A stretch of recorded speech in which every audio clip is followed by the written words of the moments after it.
주 안에서 너희를 다스리며 원하는 자들을 너희가 알고 그들에게서 말미암아 살아있어 가장 귀히 여기며 너희끼리 화목하라. 또 형제들아 너희를 권면하노니 게으른 자들을 공개하며 마음이 약한 자들을 격려하고 힘이 없는 자들을 붙들어주며 모든 사람에게 오래 참으라.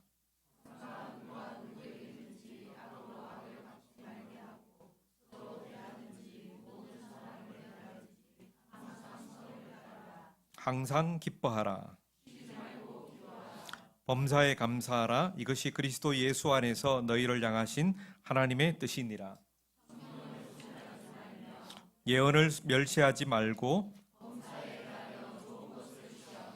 악은 어떤 모양이라도 버리라.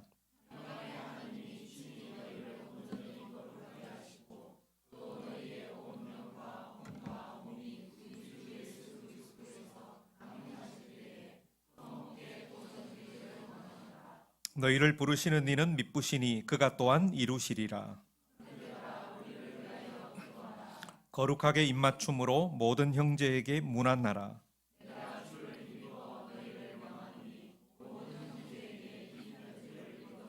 같이 읽습니다. 우리 주 예수 그리스도의 은혜가 너희에게 있을지어다. 아멘. 이제 봄이죠.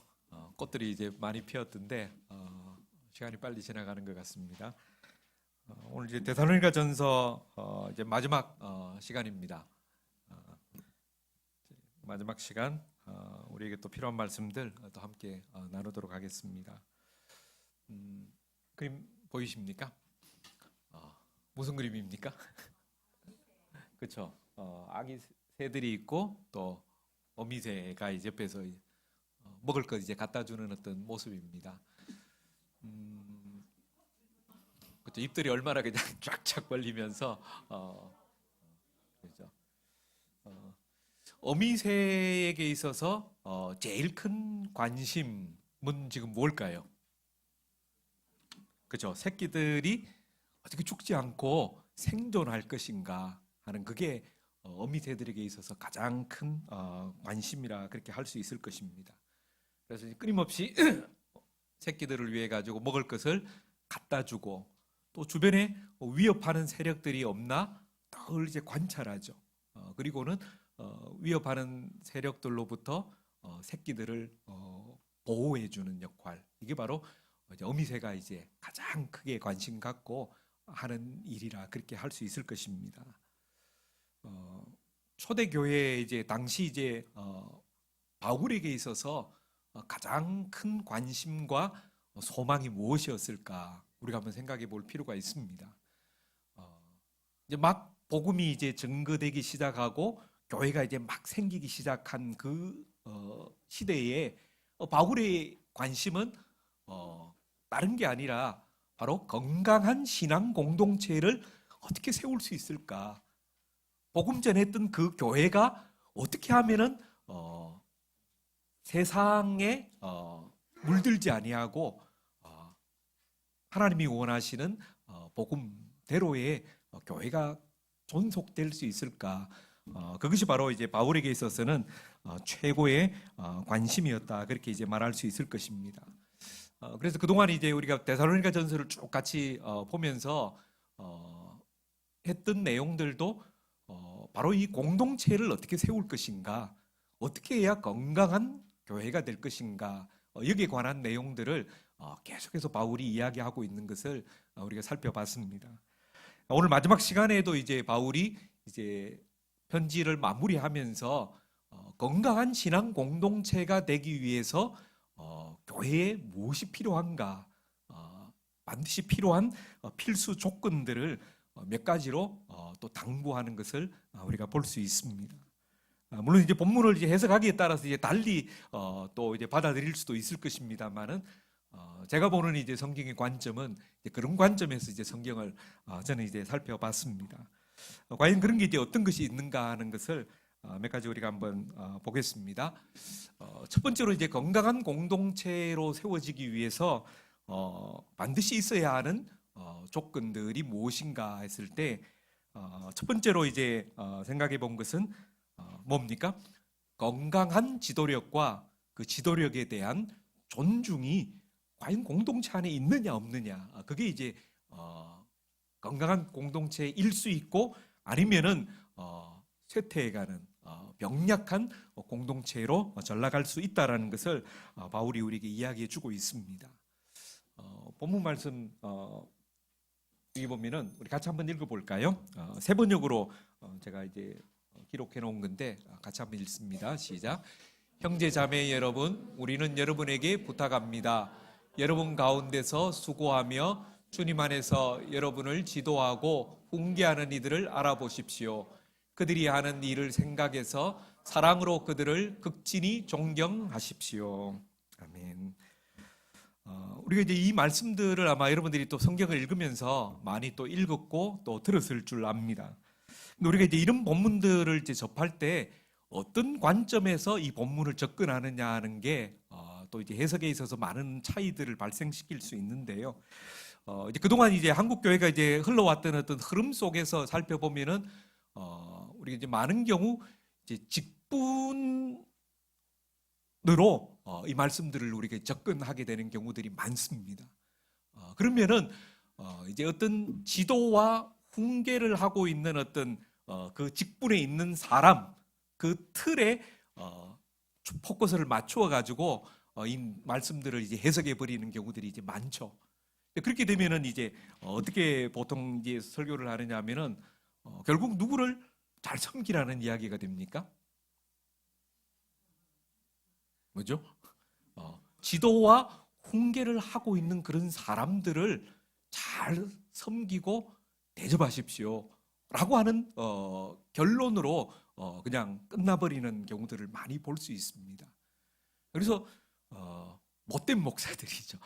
그런 사람들이 이런 말씀들을 악용하기도 하고 왜곡하기도 하는 것입니다. 무조건 목사의 말을 들어야 되고 나를 존중해야 되고 내 말에 다 복종해야 돼라고 하는 어떤 끝으로 자꾸 이제 이야기를 하는 것을 우리가 많이 들을 수 있습니다. 사도행전 14장에 보면은 바울과 바나바가 루스드라에 갑니다. 거기서 어떤 일들이 일어나느냐 하면은 나면서부터 걸어보지 못한 사람들이 있어요. 그 사람을 이제 낫게 하는 어떤 그런 사건들이 있는데 그 광경을 지켜봤던 사람들이 뭐라고 합니까?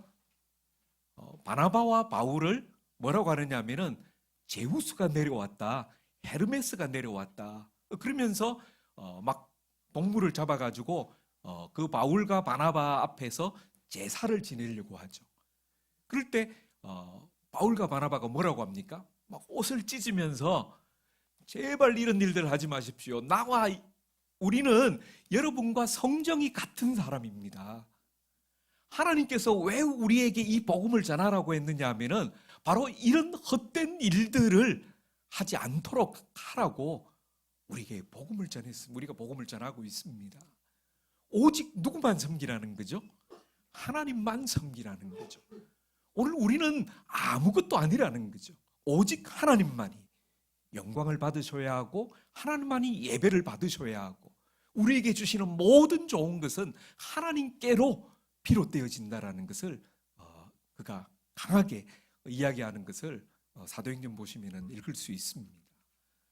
이게 바로 성령이 우리에게 말씀하고 있는 바로 모습이라는 거죠. 오늘 우리는 많은 경우에 영광을 인간이 차지하려고 합니다.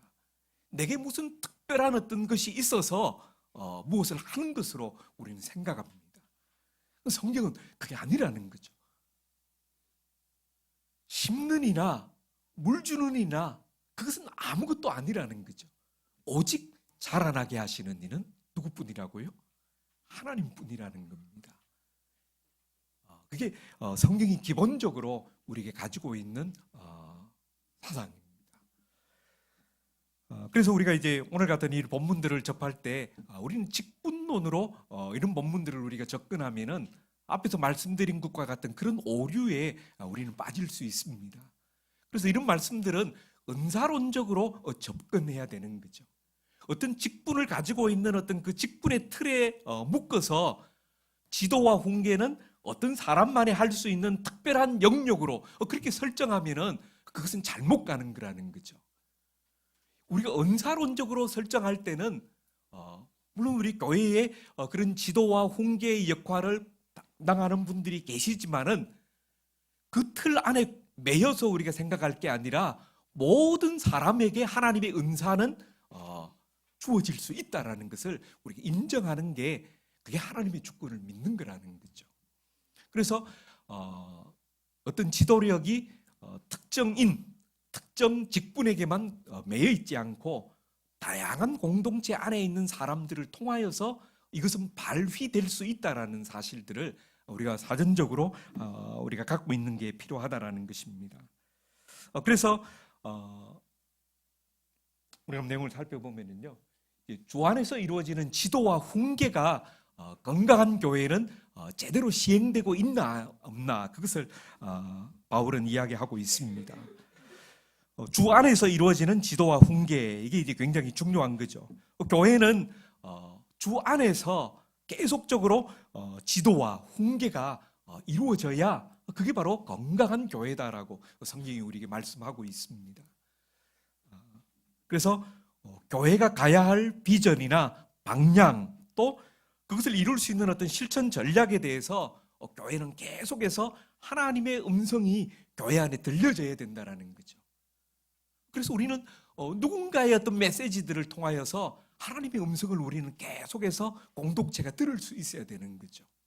하나님이 우리에게 지금 무엇을 원하고 계시는구나, 하나님의 뜻이 무엇이구나 하는 것을 공동체가 새롭게 계속 상기할 수 있는 그런 것이 될 때 그 공동체는 건강해질 수 있다는 것입니다.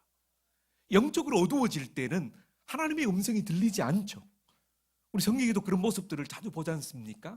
사사시대나 또 어떤 특정한 시대에 보면은 하나님의 음성이 더 이상 나타나지 않는 그런 시대가 성경 속에도 보면은 있습니다. 그런 시대는 불행한 시대인 거죠. 하나님의 비전이 보이지 않습니다. 하나님의 음성이 들리지 않는 시대인 거죠. 그럴 때 백성들은 자기의 소견에 옳은 대로 이것도 저것도 마음대로 이제 행하는 것입니다. 그래서 건강한 공동체는 바로 그 하나님의 비전, 하나님의 뜻이 올바르게 선포되어지고 바르게 들려지는 그런 공동체라는 것을 우리에게 이야기해 주고 있습니다. 그리고 공동체가 잘못되어졌을 때에 그 부분에 대해서 반드시 훈계하는 것이 있어야 된다는 거죠. 현대교회가 타락한 이유 가운데 하나가 무엇인가 하면은 바로 권징에 있어서 실패했다라는 거죠. 교회를 교회되게 하는 어떤 특징들 가운데 하나가 바로 제대로 된 권징이 실행되고 있냐 아니냐의 그것으로서 참된 교회를 가리는 지표로 종교교역가들은 꼽았습니다. 오늘 한국 교회 안에 제대로 권징이 시행되고 있는 교회들이 있습니까? 없죠, 대부분. 특별한 어떤 거 아니면은 대부분 그냥 못 본 채 하거나 그냥 대충 듣고 넘어갑니다.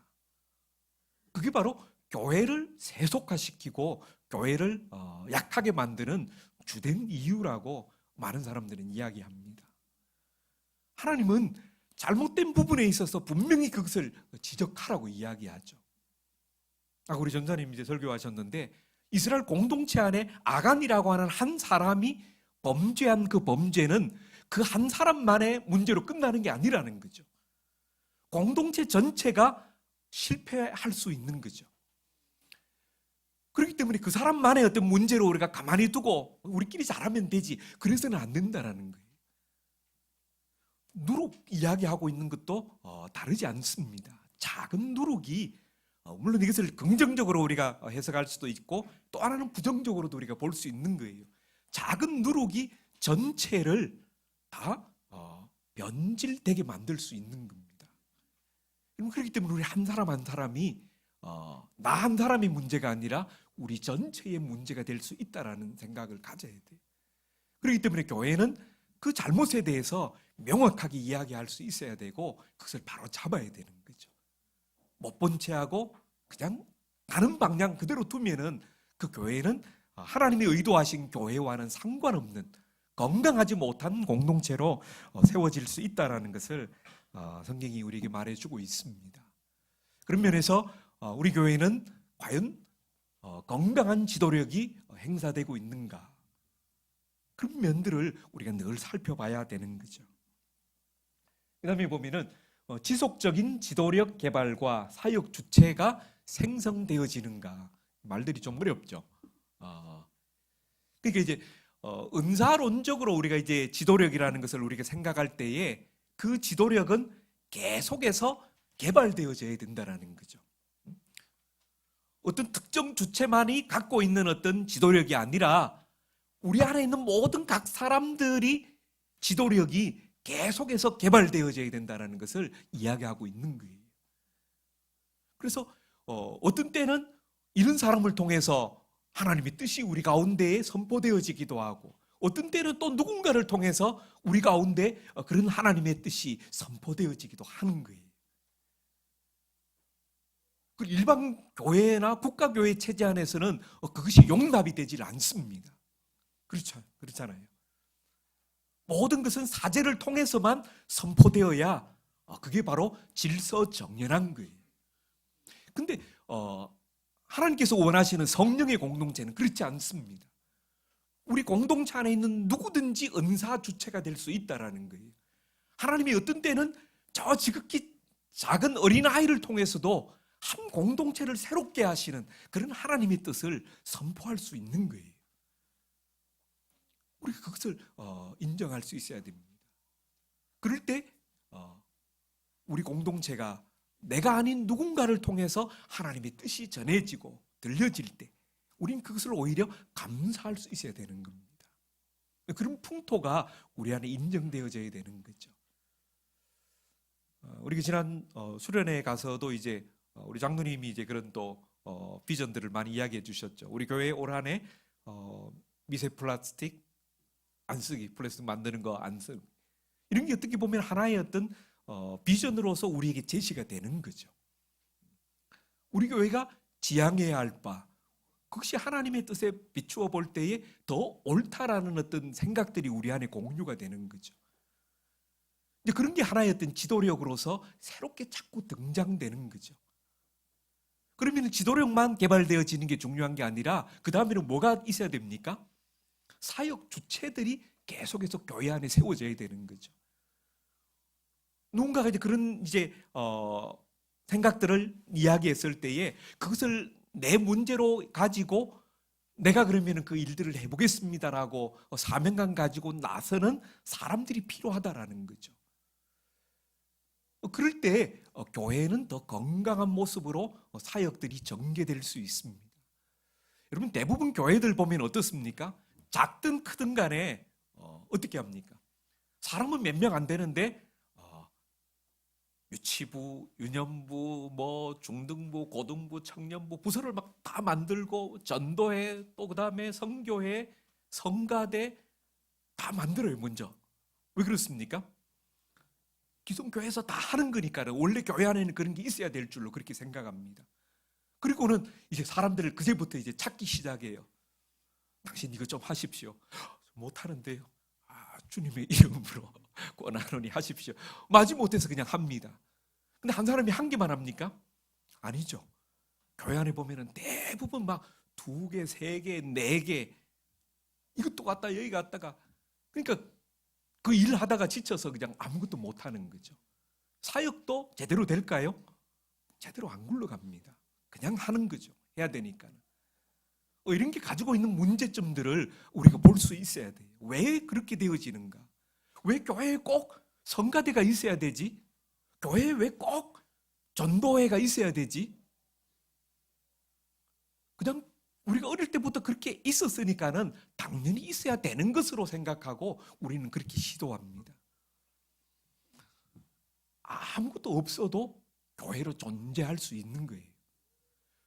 정말로 그 일에 우리의 필요성이 있을 때 그러면은 그 필요성을 이야기할 수 있는 거죠. 그러면은 그 다음에 그 일이 진행되려면은 자원하는 분, 사역 주체가 서야 되는 거예요. 없으면은 어떻게 됩니까? 억지로 그러면은 사람을 세워서 해야 될까요? 안 하면 되는 거예요. 안 하면은 언제까지 기다립니까? 누군가가 제가 하겠습니다 손 들고 나설 때까지, 그때까지 기다리는 거죠. 그렇게 가야 그게 더 안정적으로 더 건강하게 갈 수 있다라는 것입니다.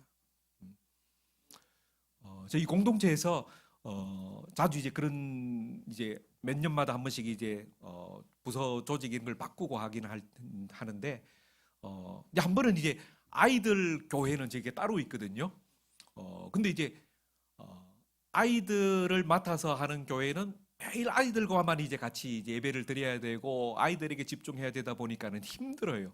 어른들끼리 같이 모여서 같이 예배하고 같이 이제 교제하는 시간들이 상대적으로 적죠. 아니면 또 다시 그 모임을 또 해야 되니까요. 언젠가 이제 거기 자원하는 사람이 없었어요. 그러면 이제 어떻게 할까 했을 때 그러면은 어린이 교회를 안 한다 그렇게 정했어요. 하는 사람이 아무도 없었으니까. 그럼 어떻게 합니까? 각자 아이는 자기가 데리고 자기 교회 예배 드리러 그냥 가는 거죠. 그러다가 누군가가 이제 자원하는 사람이 생겼어요. 제가 그러면은 어린이 교회를 담당해서 하겠습니다라는 사람이 생겼을 때 그때 비로소 이제 어린이 교회가 다시 모이기 시작한 겁니다. 그런 방식으로 가니까는 굉장히 이제 더 맡은 사람도 책임감 있게 할 수 있고 그 일이 지속적으로 갈 수 있다라는 거죠. 이런 면에서 교회 안에 지속적으로 지도력이 개발되고 있는가, 또 사역 주체들이 계속해서 세워지고 있는가, 이런 부분들이 건강한 교회냐 아니냐에 대한 중요한 가림길이 된다라는 것입니다. 그 다음에 지도력과 사역 주체에 대한 신뢰와 존중이 있어야 된다라는 거죠. 바울이 이제 이야기하고 있는 맥락 속에서 포함되어 있습니다. 정말로 주 안에서 이루어지는 지도와 훈계에 대해서 그들을 존중하고 그들을 신뢰할 수 있어야 된다는 거죠. 누군가가 우리 교회 안에 새로운 사역 주체들로 세워졌어요.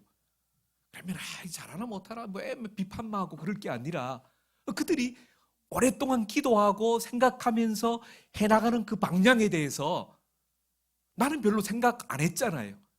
그 사람이 고민하는 만큼 나는 그 시간 그만큼 고민도 하지 않았고 그렇게 많은 에너지를 안 쏟았잖아요. 그러면은 그 부분에 대해서는 그분이 좀 더 책임 있게 그 일을 맡아서 진행할 수 있도록 믿어주고 따라주는 거. 그게 공동체 안에서 필요하다라는 것입니다.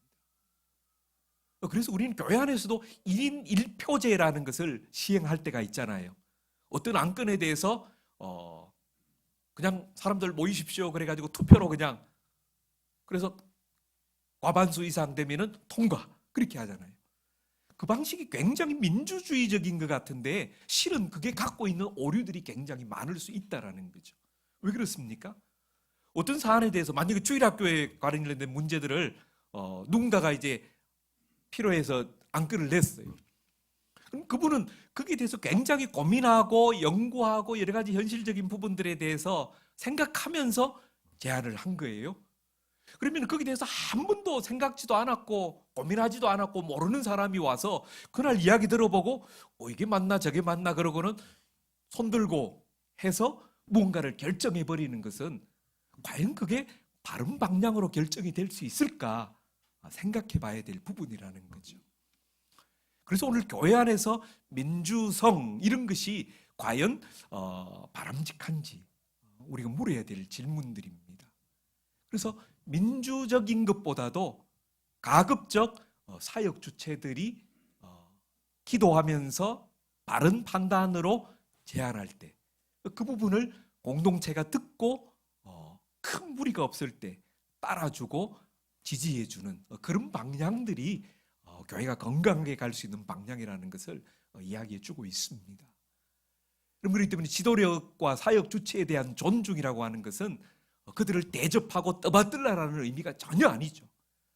물론 그들을 존경하고 인간적으로 우리가 잘 대접하는 게 필요합니다만은 그보다도 그들이 전하는 지도와 훈계에 대하여 존중하며 따라갈 수 있는 그 모습들이 오히려 바울이 지금 권면하고 있는 내용이라는 거죠. 평소에는 머리를 굽신굽신하고 인사하지만은 그가 전하는 메시지에 대하여 당신은 당신 나는 나대로 계속 간다라면은 그것은 존중하는 게 아니라는 거죠. 그래서 데살로니가 전서에 계속 읽어보면은 내가 전하는 말을 사람의 말로 받지 아니하고 하나님의 말 음성으로 너희가 받아주어서 내가 참 감사하다라는 이야기를 바울이 몇 차례 하고 있습니다. 그런 모습이 되어야 되죠. 정말로 오늘 우리 안에 세워진 지도력들, 그런 지도력이 하나님의 뜻에 합한 걸음일 때, 물론 잘못되었다라면 그 부분에 대해서 당연히 이야기를 해야 되지만은, 그러나 그것이 하나님의 뜻에 합한 지도일 때 우리가 믿음으로 따라가고 순종하는 그런 모습들이 있어야 될 것을 성경이 이야기하고 있습니다. 두 번째 한번 보겠습니다. 건강한 공동체의 필수 조건 두 번째, 큰 제목 한번 같이 읽습니다. 시작.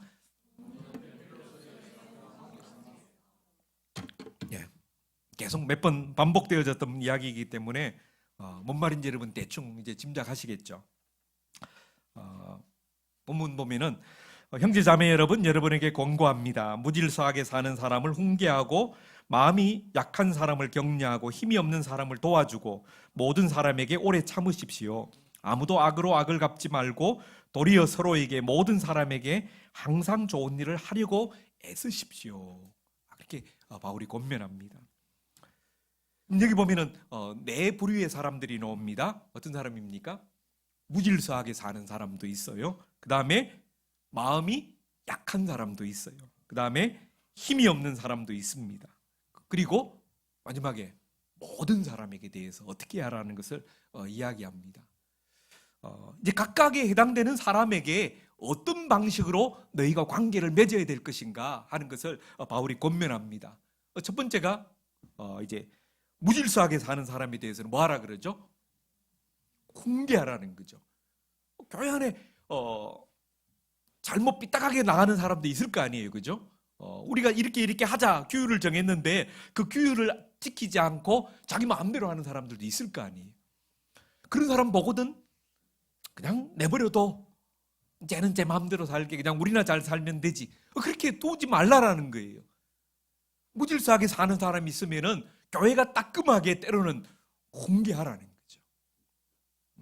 그래서 앞으로 막 아무나 대놓고 이제 너 잘못 왜 그렇게 살아 막 그렇게 막 하라는 건 아니죠. 지혜롭게 필요에 따라서 우리가 해야 되는 부분이 있습니다만은 그냥 이게 강구하고 지나쳐서 될 건 아니라는 거죠. 그 다음에 마음이 약한 사람에 대해서는 어떻게 합니까? 격려하라는 거죠. 그래서 교회는 훈계도 필요하고 격려도 필요한 거죠. 우린 때로 잘못 바꿔서 할 때가 있어요. 격려가 필요한 사람한테 가서 막 우리를 훈계하고 너 왜 그렇게 해? 막 그러기도 하죠. 어떤 사람은 격려해 주는 게 필요하죠. 그래야 그 사람이 다시 힘을 낼 수 있습니다. 그 다음에 힘이 없는 사람은 어떻게 하라고요?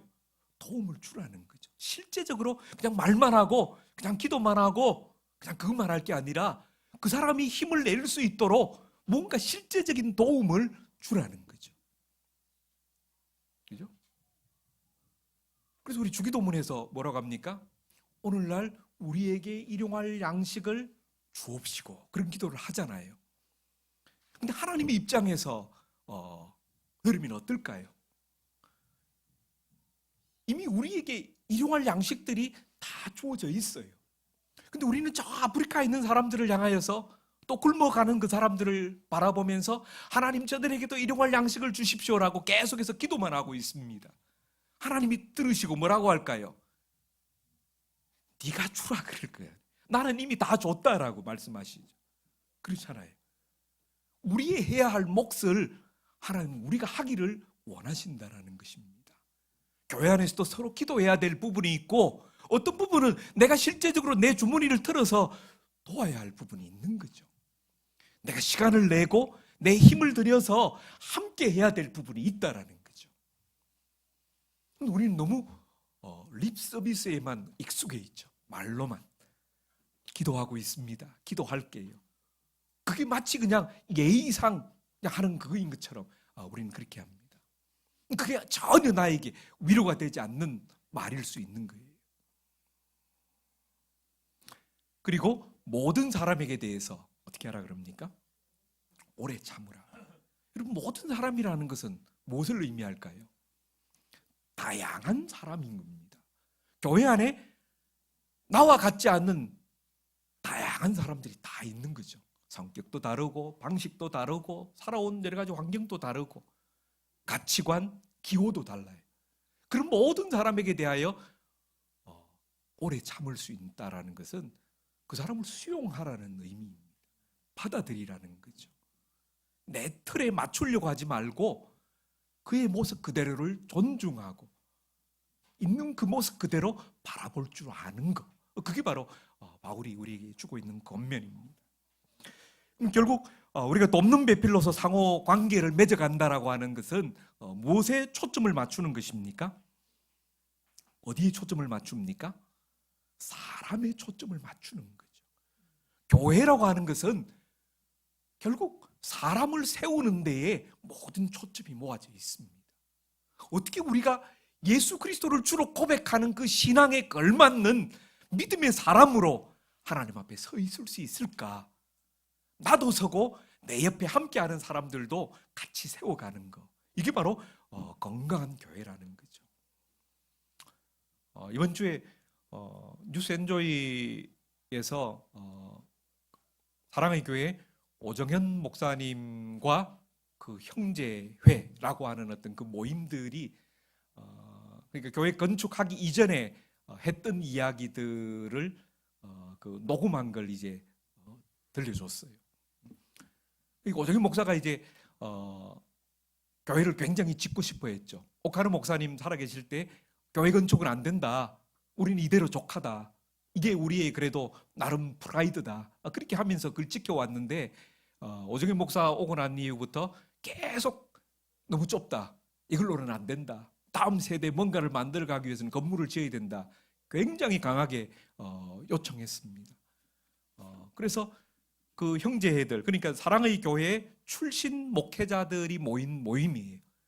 몇몇 교회 사람들이 모여가지고 그 이야기를 하죠. 한 1,500억 드는데 짓고 싶은데 이거 지었다가는 내가 사회적으로 지탄을 받을 게 분명한데 어떻게 내가 이걸 무릅쓰고 교회를 지을 수 있을까? 그걸 고민을 이야기하는 겁니다. 옆에 있는 사람들이 바른 이야기를 해주면 좋은데 상관하지 말고 지으십시오. 우리도 지어놓고 보니까 우리도 이런 교회 지었는데 지어놓고 보니까 사람들이 다 좋다고 합디다. 그러면서 이제 그걸 부추기죠.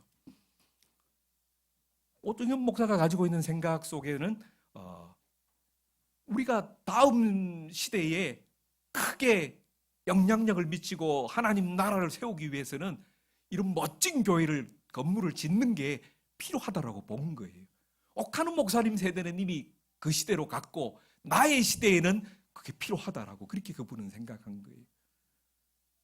결국 그래서 3천억 들여서 건물을 지었잖아요. 그러면 그분의 사고 속에는 교회는 무엇입니까? 어마어마하게 화려한 건물, 그 안에서 드려지는 예배, 그게 다음 세대를 이끌어들이고 하나님 나라를 더 확장케 하고 하나님의 영광을 드러내게 하는 하나의 모습이라고 그걸 설정하고 있는 거죠. 여러분, 그게 과연 성경적인 모습입니까? 교인들이 들어올 틈이 없으면 어떻게 해야 됩니까? 분립하면 되죠. 꼭 사랑의 교회에 다 모여야 됩니까? 아니잖아요. 저도 몇 번 제가 안식을 할 때 가본 적이 있어요. 1시간 전에 안 가면은 전부 다 그냥 영상으로 예배드려요. 다른 교육관에. 과연 이런 교회 왜 이렇게 모여들까 하는 그런 생각들을 했습니다. 오늘 하나님이 원하시는 건강한 교회는 건물에 있지 않습니다. 어떤 프로그램을 세우는 것도 있지 않습니다. 예식을 잘 만들어내는 거기에 하나님의 관심이 있는 것도 아닙니다. 어떻게 사람을 세우느냐? 예수 그리스도를 주로 고백하는 참된 신앙인을 세우는 그것에 하나님은 가장 큰 관심을 가지고 있다는 것을 우리에게 말씀해 주고 있습니다. 여러분, 그러기 위해서 우리가 해야 될 일들은 어떤 걸까요? 서로 돕는 이런 관계성들을 유지하기 위해서 우리에게 있어야 될 모습은 뭐 해야 됩니까? 서로를 알아야 되겠죠. 내가 모르는데 어떻게 그 사람에게 훈계할 수 있습니까? 모르는데 어떻게 그 사람을 도울 수 있습니까? 모르는데 어떻게 격려해 줄 수 있습니까? 그 사람이 어떻게 사는지 우리는 전혀 모르잖아요. 여러분 옆에 앉아 있는 분이 일주일 동안 어떻게 살고 계시는지 여러분 아십니까? 무슨 고민을 가지고 있는지, 무슨 어려움을 겪고 있는지, 어떤 생각으로 사는지 여러분 아십니까? 한 집에 살아도 잘 모를 때도 있잖아요. 그렇지 않습니까? 이야기 안 하면 모르겠죠? 네? 동상이몽이죠. 그러니까 저희 집이 그렇다는 건 아닌데 오해하지 마십시오.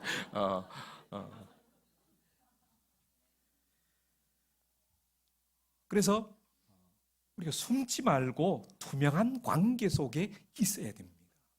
우리가 요즘 이제 셀그룹 하면서 서로 이제 계속 나눔들 그래도 많이 하시잖아요. 왜 그렇게 합니까? 그나마 서로를 조금 알아가고 이해하기 위해서 그렇게 하는 겁니다. 사람들이 대형 교회로 많이 몰리는 이유 가운데 하나가 뭔 줄 아시죠? 바로 익명성 때문에 그런 거예요. 그 속에 들어가면은 나라는 존재는 그냥 안 드러나고 그냥 숨었다가 그냥 가는 거죠. 이번 주에 기독연구원 느헤미야 대구 캠퍼스가 이제 개강을 해가지고 저도 그냥 한번 가봤었는데 한 3, 40명 사람들이 모였어요. 거기 보니까 이제 거기는 목회자들이 아닌 이제 일반 성도들이 이제 많이 참석했는데 셀 그룹 하는데 동부교회에서 오신 분들이 있었어요. 동부교회 맞죠? 예, 동부교회인데 자기 소개하는데 한 분이 저 동부교회에서 왔어요. 그래요. 그 옆에 있는 분도 저도 동부교회인데요. 그래요. 그래요. 그래서 같은 교회 다녀도 서로 모르는 거예요. 동부교회 사이즈만 돼도 이미 충분히 그럴 수 있는 거죠. 서울 이제 대형 교회들은 더 심하다는 거죠. 어떤 교회는 주차 때문에 막 서로 싸웠는데 알고 보니까는 그 교회 부목사님이고 어떤 분은 그 교회 집사님이고 자기 막 서로 싸우는 일들이 생기는 거죠. 그러니까 서로를 그만큼 우리가 모른 채 우리가 지내고 있다라는 겁니다. 그래서 자기를 투명하게 드러내는 게 굉장히 중요합니다. 그 다음에 일상을 공유할 수 있어야 됩니다. 여러분 일주일에 한 번 와가지고 서로 보고는 과연 그 모습이 진짜 그 사람의 모습일까요? 맞습니까? 교회 올 때 다 우리는 가면 하나씩 쓰고 오잖아요. 변장하고 오잖아요. 거룩한 척, 기쁜 척, 온유한 척 그리고 오는데 아이들에게 물어보면 제일 잘 알겠죠. 너희 엄마 어때? 너희 아빠 집에서 어떻게? 그런 모습들은 우리가 교회 안에서는 못 봐요. 그러니까 일상을 공유한다는 것은 굉장히 중요합니다. 저희 공동체에서는 바로 옆집에 살고 밥상에서 만나고 출퇴근하면서 만나고 찻집에서 만나고 그래요. 눈빛만 봐도 쟤 요즘 뭐 문제가 있네? 같이 이야기하다 보면 서로 그런 이야기들을 생각들을 다 들을 수 있어요. 아이가 교회 가서 우리 집에 일주일 동안 이랬어요. 그런 이야기하면은 아이들 통해가 너희 엄마 아빠 일주일 무슨 일이 있었구나, 싸웠구나, 그런 것도 다 알 수 있는 거죠. 그래야 제대로 된 목회를 할 수 있는 거고 제대로 된 지도를 할 수 있는 거죠. 그리고 이제 관계적 깊이를 더하기 위해 의지적 노력과 헌신이 있어야 된다. 여러분 그러기 위해서 서로 더 헌신해야 돼요.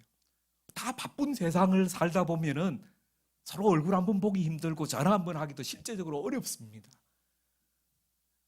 시간 없으니까 안 돼 그러고 마는 것이 아니라 그럴수록 의지적으로 의도적으로 그렇게 해야 된다라는 거죠. 그 다음에 자기를 사랑함 같이 내 이웃을 사랑하라. 결국은 사랑이죠. 사랑이 우리 안에 있냐 없냐 그게 중요하다라는 겁니다. 여러분 스스로는 다 사랑하시죠? 자기를 안 사랑합니까? 어쨌든 우리는 본능적으로 어떻게 보면 자기를 사랑해요. 그런데 타인에 대해서는 할지 말지 내가 결정해야 될 부분이라고 생각합니다. 그런데 우리가 잘못 설정하고 있는 거예요. 나와 다른 사람과의 사이에 어떤 경계선을 우리는 그어버리죠. 인위적으로 다르다라는 거죠. 그런데 예수님께서 우리에게 말씀하신 건 뭡니까? 자기를 사랑함 같이 내 이웃을 사랑하라 그렇게 말하고 있어요. 우리 이 말을 해석하면은 너를 사랑하는 만큼 다른 사람들도 똑같이 사랑해라. 그런 말로 우리가 해석할 수도 있고요. 아니면은 너를 사랑하기 때문에 너의 확장으로서의 내 이웃을 똑같이 사랑해야 된다라는 말로 우리가 받을 수 있는 것입니다. 그러니까는 성경이 우리가 가르치는 세계관은 나와 너가 구분되어진 어떤 다른 존재가 아니라 나와 너는 하나라는 거예요. 그걸 성경이 이야기하고 있습니다. 그래서 아담에게 뭐라고 말합니까? 아담이 그 하와를 보고 뭐라고 말하죠? 이는 내 뼈 중의 뼈요 살 중의 살이라 그렇게 말합니다. 너와 나는 남이 아니라 이제 하나다라는 것을 거기서 이야기하고 있는 거예요. 여러분, 그래서 자기 확장으로서 연결된 이웃에 대한 인식을 가져야 될 필요가 있습니다. 너와 내가 남이 아니라 하나구나 라는 것을 우리가 기억해야 됩니다. 여러분, 그러기 위해서는 어떤 게 필요할까요? 우리가 그런 인식 훈련들이 잘 안 되어 있는데 그걸 잘 하기 위해서는 어디로 돌아가야 됩니까? 생명의 근원으로 돌아가야 됩니다. 생명의 근원이 무엇이죠? 생명의 근원 무엇입니까? 하나님이잖아요. 하나님. 그리고 또 나타난 것은 땅입니다. 땅으로 돌아가야 돼요.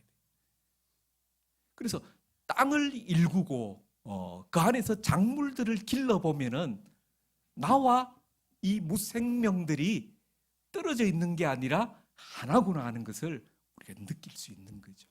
그래서 생태적 감수성을 키워가는 방법들은 내가 직접 땅에서 작물들을 길러보고 거기서 나오는 것들을 내 밥상에 들이는 그런 순환의 과정들을 거치면서 모든 만물과 내가 떨어져 있는 것이 아니라 하나구나 그걸 느낄 수 있는 거예요. 여러분들 우리 도시만에서 이제 농사 짓는 게 어렵습니다만은 텃밭이라도 우리가 한번 해보세요. 아니면은 식물이라도 키워보세요. 어떻게 그 식물들이 키워지고 자라가고 그런 것들을 통해서 우리의 생태적 감수성이 길러질 수 있습니다. 이런 인식의 전환이 있을 때 우리는 사랑할 수 있다라는 것을 이야기합니다. 세 번째, 시간이 없어서 보겠습니다. 세 번째 큰 제목 우리 같이 읽습니다. 성령의 인도함을 따르는 변화와 성수죠. 건강한 공동체이기 위해서 우리가 있어야 될 것은 바로 이 성령의 인도함을 따르는 변화와 성숙이라는 겁니다. 16절에서 22절 우리가 잘 아는 말씀인데요. 항상 기뻐하십시오. 끊임없이 기도하십시오. 모든 일에 감사하십시오. 이것이 그리스도 예수 안에서 여러분에게 바라시는 하나님의 뜻입니다. 그렇게 이야기하죠. 한번 정리를 해보면요.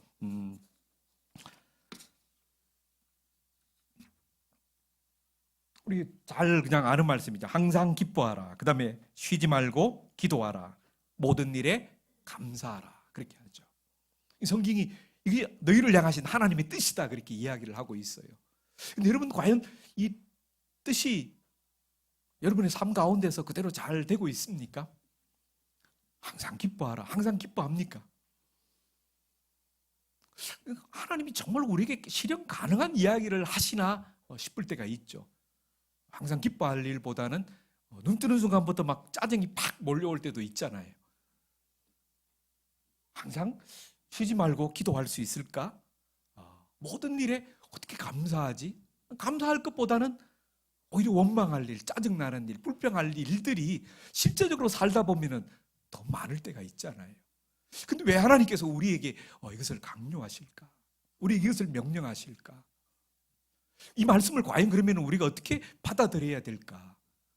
저는 이 말씀들을 계속 생각하면서 제 나름대로 내린 결론은 결국 믿음과 소망을 가져야 된다라는 말씀으로 저는 이해를 했습니다.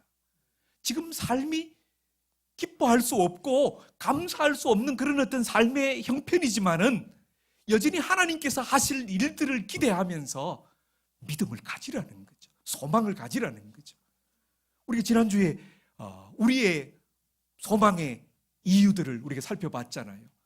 예수 그리스도가 십자가에 못 박혀 죽으셨지만은 죽음으로 끝나버린 게 아니라 어떻게 되었습니까? 죽음 가운데서 부활하셨잖아요. 우리의 지금 형편이 힘들고 어렵고 내가 믿음으로 산다고 하는데도 아무것도 나아지는 게 없고 달라지는 게 없습니다. 오늘 지나면 좀 더 좋아 보이고 내일 지나면 더 좋아 보이고 뭔가 그게 있어야 되는데 안 그렇다는 거죠. 더 안 되는 것 같고 더 실패하는 것 같고 더 세상에서 보잘것없는 사람이 되어져 가는 것 같은 그런 환경이지만은 그럴 때 체념하지 말라는 거죠. 낙심하지 말라는 거죠. 믿음을 가지라는 거죠. 소망을 가지라는 거죠. 그 다음에 또 무엇을 이야기합니까? 그 밑에 보면은 무엇을 소멸하지 말라고요? 성령을 소멸하지 말라. 그 다음에 예언을 멸시하지 말라. 모든 것을 분간하라. 그렇게 말합니다. 여러분, 성령이 우리에게 하시는 일들은 무엇입니까? 하나님의 말씀을 기억나게 하는 거, 예수의 말씀을 기억나게 하는 게 성령의 주된 사역이에요. 조명 그러잖아요. 이 세 가지 뜻은 다 무엇과 연관되어 있느냐 하면은 하나님의 뜻과 연관되어 있어요. 우리가 보통 예언이라고 할 때에 예언을 어떤 식으로 이제 이해하느냐 하면은 앞으로 되어질 일들을 미리 이야기하는 걸로 그렇게 생각하지 않습니까? 그래서 예언할 때 미리 예자를 그렇게 써서 예언 그렇게 합니다. 근데 그건 어떻게 보면 성경적 개념은 아니죠. 성경에서 말하고 있는 보다 더 가까운 예언의 뜻은 저 밑에 한자가 뭐냐 하면은 예금할 때 쓰는 맡길 예자라는 거죠. 하나님의 우리에게 맡기신 그 말씀들을 선포하는 것, 그게 바로 예언이라는 겁니다. 그러니까 그것은 역시 다르지 않죠. 하나님이 우리에게 주신 말씀, 그것을 멸시하지 않는 것입니다. 모든 것을 분간하는 것, 그것도 하나님의 뜻이 무엇인지를 살피는 것입니다. 결국 이것은 분별하는 거죠. 바울이 이야기하고 있는 것은 무엇입니까? 너희가 현실이 지금 원하는 대로 바꾸어지지 않는 그런 참담한 현실이지만은 거기서 낙심하지 말고 믿음과 소망을 가지라는 겁니다. 그리고 하나님의 뜻이 무엇인지를 분별하고 이미 너희에게 주신 그 지도와 훈계를 따라서 그 다음에 무엇을 말합니까?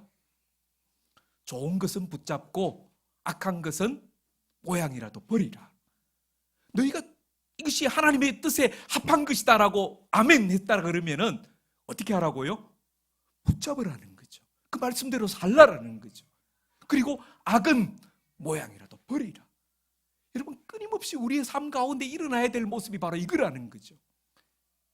우리가 그 교회 와가지고 듣고 그냥 이쪽 귀로 흘려버리는 것이 아니라 내가 그것을 아멘으로 받은 것이 있다라면은 그것을 붙잡고 그대로 살고자 하는 그런 모습들이 있어야 됩니다. 그게 바로 변화와 성숙이라는 거죠. 오늘 변화와 성숙이 없는 공동체는 갈수록 쇠퇴합니다. 갈수록 망해갑니다. 그것은 하나님의 교회와 상관없는 교회가 될 수 있습니다. 그래서 우리는 하나님의 뜻을 따라 우리의 욕망과 삶을 계속해서 재구성해야 된다는 거죠. 시간이 없어서 마지막 보겠습니다. 그래서 우리가 세 가지 살펴봤는데요. 첫 번째가 뭐라 그랬습니까? 건강한 지도력과 지도력을 존중하는 거죠. 그 다음에 돕는 배필로서 상호 관계성을 갖는 거죠. 마지막 하나가 성령의 인도를 따르는 변화와 성숙이라는 겁니다. 우리 안에 이런 모습이 있는지 없는지를 살피고 우리의 부족함들을 자꾸 채워가야 됩니다. 근데 바울이 여기서 결론을 맺지 않습니다. 그 다음에 바울이 마지막으로 또 이야기하는 게 있어요. 그게 뭡니까? 오늘 이 세 가지는 건강한 공동체를 이루는 필요 조건이라는 거죠. 반드시 있어야 되는 건데 그 세 가지가 있다고 해서 건강한 공동체가 되는 건 아니다라고 이야기하고 있어요. 충분 조건이 필요하다는 겁니다. 그게 뭐죠? 뭡니까? 그렇죠. 신실하신 하나님의 역사가 있어야 된다는 겁니다. 우리 마지막으로 그 뒤에 있는 성경 구절 우리 같이 한번 읽어볼까요? 시작.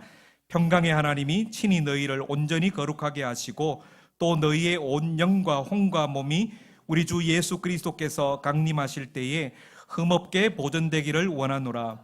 너희를 부르시는 이는 미쁘시니 그가 또한 이루시리라. 아멘. 너희가 이렇게 만들고 애쓰고 노력하는 게 필요한데 그것만으로는 안 된다.